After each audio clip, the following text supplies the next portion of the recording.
prescription des traitements. Pour les deux hommes, il y a une cause infectieuse. Le premier, c'était celui qui avait 50 ans, c'était une miliaire tuberculose. Dans ce cas-là, c'est pour ça que le diagnostic a été fait 7 jours plus tard.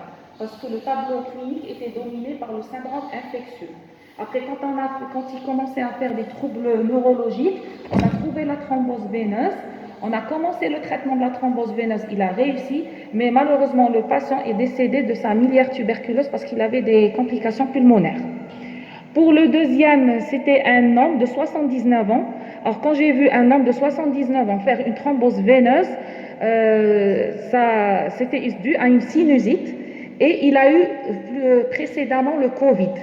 20 jours avant, il a eu le Covid. Et du coup, alhamdoulilah, ça a réussi et c'est un patient qui est toujours vivant et je suis vraiment étonnée parce que quand je l'ai vu, je me suis dit peut-être que ça ne va pas donner de résultat, mais alhamdoulilah. Et donc, du coup, on a eu 2 cas post-Covid. Pour le B7, c'était une jeune femme qui a fait 3 épisodes de thrombose veineuse, malgré qu'il était bien coagulé, d'où l'intérêt de rechercher l'étiologie, parce qu'elle récidive quand on a une maladie auto-immune, et là, c'est l'intérêt de l'associer, le traitement anticoagulant, au traitement immunosuppressant. Parce que quand on a une composante inflammatoire, comme dans le B7, l'anticoagulation ne suffit pas.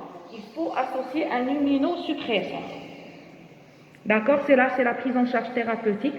Pour ceux qui ont eu un relais, qui ont eu HBPM avec relais de Saint-Tran, ils ont tous réussi, sauf pour les 2 femmes qui sont décédées, dont j'ai parlé. Immunosuppresseur et ABK pour maladie de B7. HBPM et antibiothérapie, avec une forte antibiothérapie quand on a une cause infectieuse. Et quand on